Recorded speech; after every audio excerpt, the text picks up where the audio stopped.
Mga kasayan, magkakabit tayo ng hazard switch sa Rusi Passion. Ito siya kasayan ha. Oh, signal light pa lang siya. Tutok mo rito.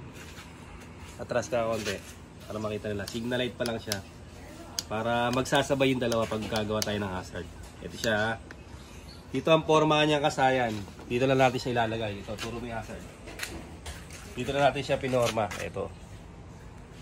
Yan. Dinikit lang natin siya rito. Dito nakaporma yung ano natin, yung hazard.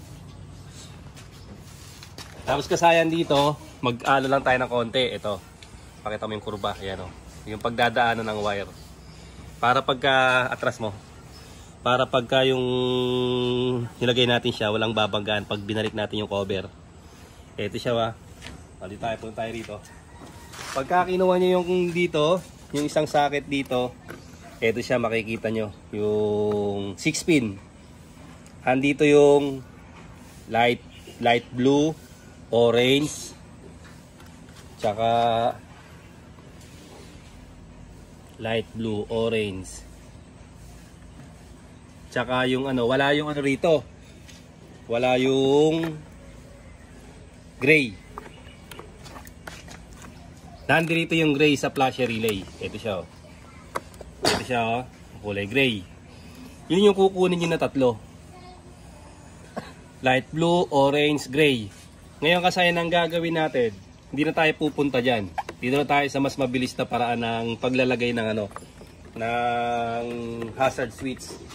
Dito na tayo pupunta sa may itaas. So, dito na tayo pupunta. Ito siya. Yung hinahanap natin na kulay, nandito na siya. Tanggalin lang natin to. Ito siya.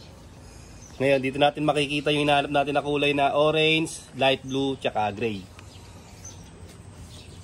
Etong wire na to, dito tayo kukuha ng ano.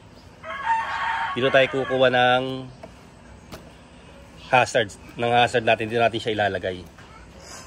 Sa tatlong wire. Dito ha. Yan. Dito bandang gitna natin siya ilalagay. Dito na tayo sa bandang ano. Hindi sa pinaka ano. Hindi sa bungad. Ito ha.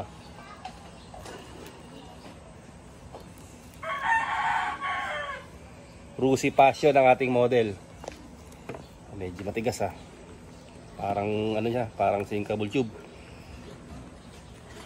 Dito yung kuha nating kulay.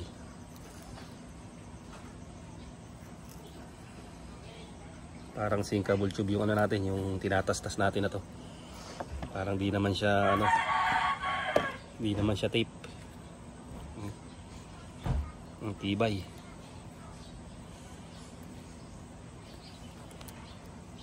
Ito yung tatlo na to. Ito na yung kukunin natin, hindi na tayo pupunta ron. Ibig sabihin niyan kasayan, kahit di na kayo magbukas nito. Hindi nyo na kailangan buksan dito. Sa ibabaw lang kayo magbubukas, pwede na. Siya oh. Medyo matigas lang yung kanyang ano, yung kanyang balat, parang sinkable tube.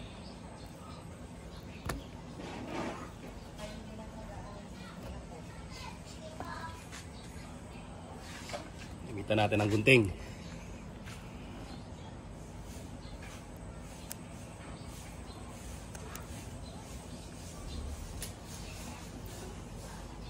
Para bumaba. Ito pa. Hindi ito tape kasaya na kaya makakapit siya, hindi siya tape.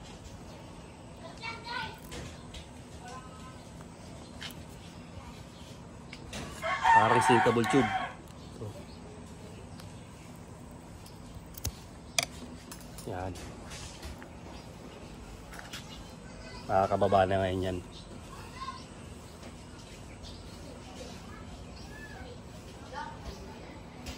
Ito na. Yan, makukuha na natin yung tatlong kulay na yan. Huwag lang natin pagdikit-dikitin para hindi magkakatapat yung wire. Bubuksan lang natin yan. Pwedeng lighter ang gamitin nyo ha. Pwedeng lighter, pwedeng mga stripper. Dahan-dahan lang. Para di mabawasan yung hibla. Unahin natin yung orange. Tapos sunod natin yung gray.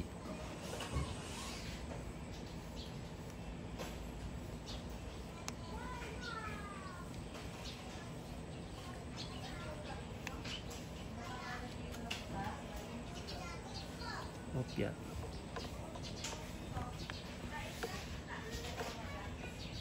Matigas-tigas.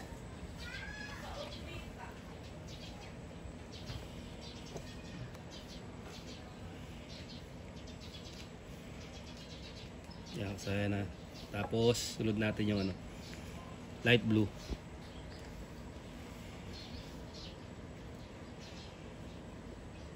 Yan. Kailangan intact na intact yung pagkakabit natin ng ano, ng wire. Yan, nabuksan natin yung tatlo. Lalagay na natin ngayon yung ating ano. Ito na, inilagyan ko siya ng ano, ng electrical tape. Itong tatlo na to ang ilalagay natin. Kahit magkabali-balig na to, walang problema.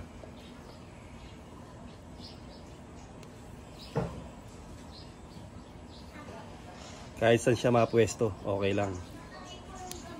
Importante mailagay natin sa gray, orange, saka light blue. Ito siya. Lalagay na natin isa-isa.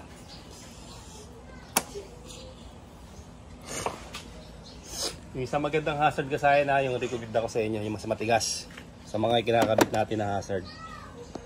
Naubusan tayo niyan eh. Kung may makukuha kayo nyo, yung mas matigas na wire sa mga kadalasan nilalagay natin para mas matibay. Ito na yung orange, lagyan natin sa orange. Kailangan kapit na kapit siya pag winawire natin.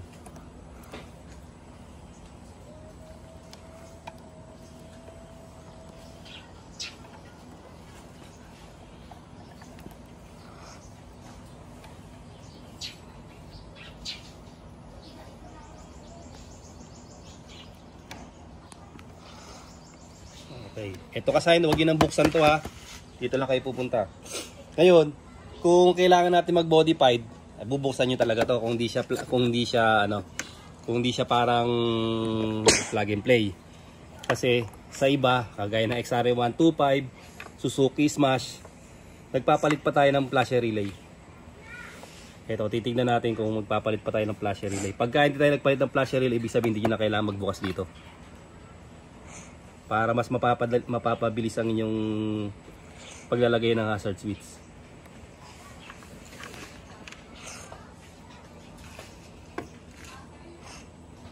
Pwede rin naman kayo kumuha sa baba, magduduktong lang kayo ng wire. Ito kasing ginagawa natin, tumbukan na to. Para hindi na magduktong pa ng wire. Tutumbukin lang natin yung pinakalagayan ng hazard mismo.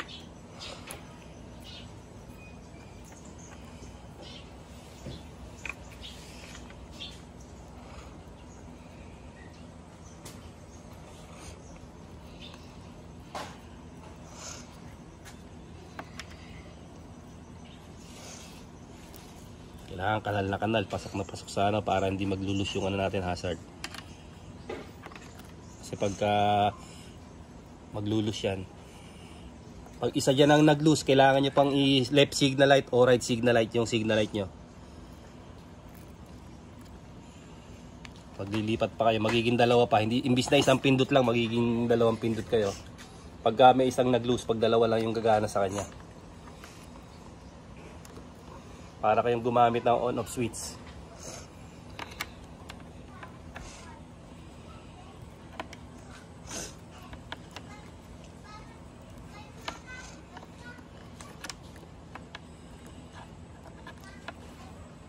Kaya lagay na natin yung ano, yung orange.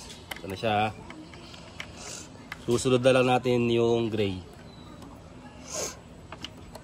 Sa gray na tayo.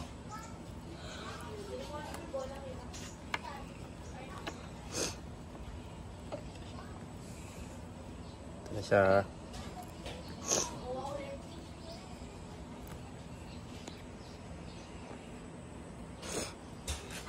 Tapos kasi yung testing na kagad natin.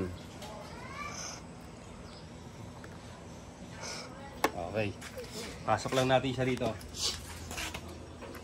Pasok natin yung hazard dito. Pasok natin dyan. Pasok din natin dito. Yan. Buksan natin. Kung kailangan pa ba natin mag-modified. Ayun. Wala.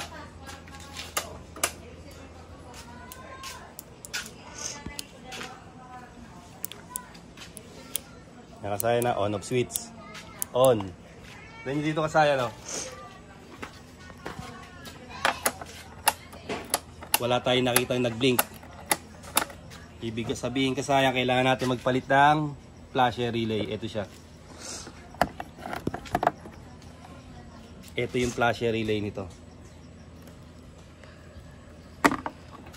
Ang flasher relay nito, itong black, saka itong gray. Lalagyan natin ito kasaya ng flasher relay. Testingin natin ng flasher relay ito.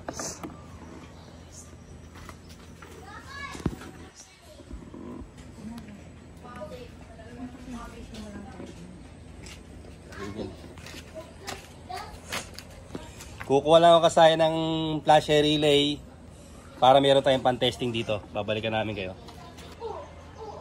Ito na kasaya yung natin, yung nilagay natin na flasher relay, yung gagamitin natin. Bali, ang gagawin natin kasaya, hindi nyo na kailangan ng negative kasi wala namang negative to eh. Ito kasi may negative siya. Tanggalin lang natin dito. Siya tanggal natin dito. Ipitin lang natin siya. Ito Etong B ilalagay natin sa kulay black.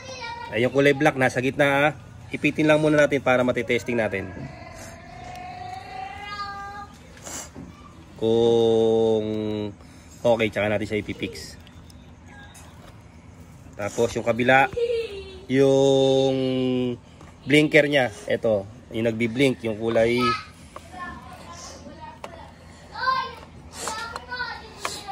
yung blinker niya.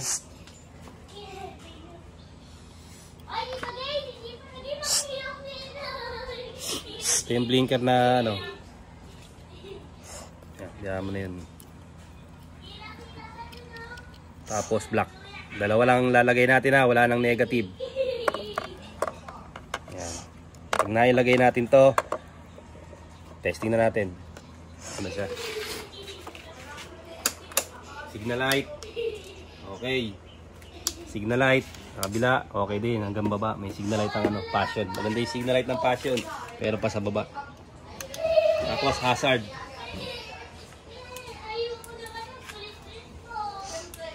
Wala pa rin kasayan. Signal light okay na siya. Pero wala pa rin yung hazard. Ganito ang gagawin natin kasayan pag wala pang hazard. I-check natin yung yung wire niya. Kung okay. Kaya sabi ko sa inyo, yung magandang wire ng hazard na mas matibay yung gagamitin nyo. Ganito naman yung pag-test. Ilalagay lang natin sa negative. Tutok mo sa negative, body ground. Yan, lagay natin sa body ground. Tapos, hugutin natin to.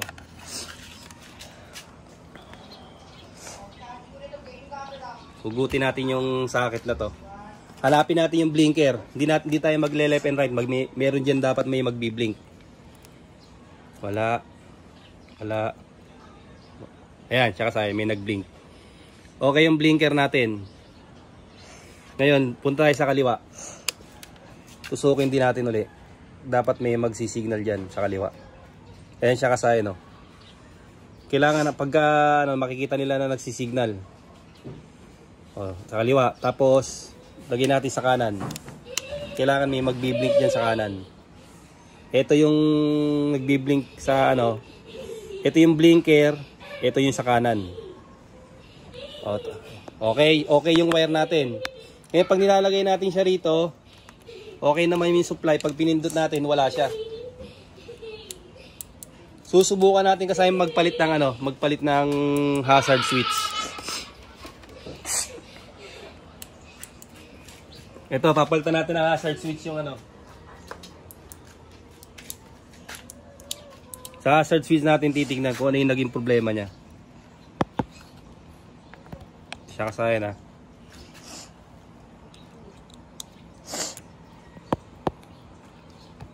Ito ngayon, yung testing natin. Ayan siya kasayan, umilaw na kagad siya. Yan. Ibig sabihin kasayan, ito may problema tong isang hazard switch natin. May problema tong isang hazard switch. Kaya ito dito siya nagka-problema. Yan o. Ngayon kaya kasaya dito ka sa harap. Bibigyan ko rin kayo kasaya ng konting kalaman pagdating sa may hazard switch sa signal light. Ito siya ba? Pansinin niyo to kasaya, tatanggalin natin yung sa kanyang yung socket ng signal light. Ito ba? Tanggal natin ang socket ng signal light. Hindi gagana yung ating yung ating signal light. Kasi nakabunod siya sa socket o merong natanggal na hinang sa kanyang itong pinaka-connecta ng switch, hazard switch, itong left and right switch. Dito siya. Ngayon kasayan, pansinin nyo, gagana pa rin yung hazard niyan.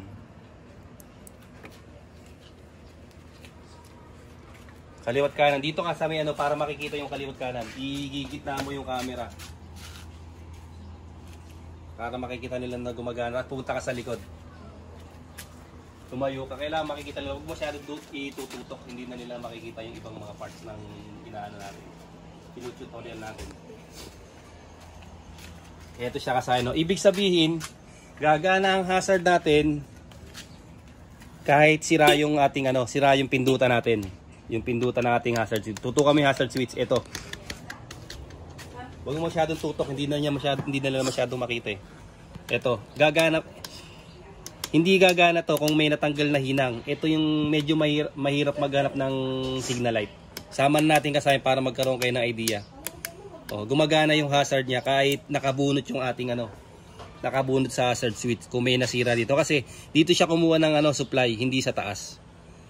Bago pa dumating dito sa switch, meron na siyang connection, naka-wire na siya. Kaya gagana yung para sa kasayan natin na nagtanong kung bakit gumagana sa hazard, hindi gumagana sa left signal light. Ito siya, umiilaw na rin yung dalawang natin. Balik ka rito sa gitna. Ngayon kasayan, ito yung problema. Nagpalit tayo nito.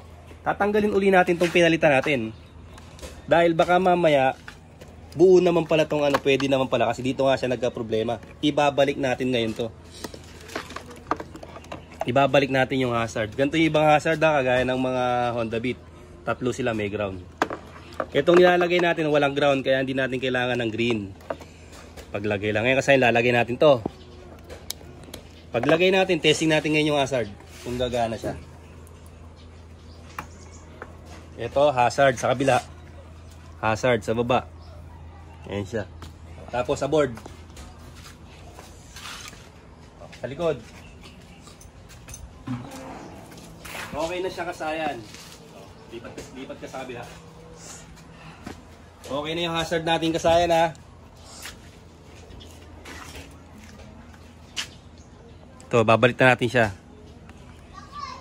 Ang ibig sabihin niyan kasayan, ang sira, ito. Sira yung unang kinabit natin na hazard switch. Okay, signal light. Left, signal light right. Doon kita, kailangan nakikita yung ilaw. Hindi laging tutok lang sa makikita nila yung ilaw. Para kailangan wala silang makita na komplikado, okay siya. Ito na kasayan yung natin, yung gagawin natin ngayon dito. Dahil okay naman siya, kaya naman siya ng hazard switch. Etong part na to, huwag na kayong magbukas. Kung Rusi Passion yung motor nyo, huwag na kayong magbukas. Dito lang kayo kukuha. Kung Honda Beat yung motor nyo, kailangan nyo magbukas, magpapalit kayo ng flash relay kung Honda Beat yung motor nyo. Saka yung mga Suzuki Smash, Xare 110. Pero dahil dito okay naman siya, ito lang bubuksan nyo yung harapan. Yung harapan na ito, wag niyo na tong buksan. Bali nakaganto na to kasayan. Bali yan, nakasarado na to. Dito lang kayo magbubukas. Yung tatanggalin niyo lang yung yung pinaka ng head. Ganoon lang kasayan yung paglalagay ng yung paglalagay ng hazard sa Rusi Passion 125. Hanggang dito na lang mga aksayan. Salamat sa panonood.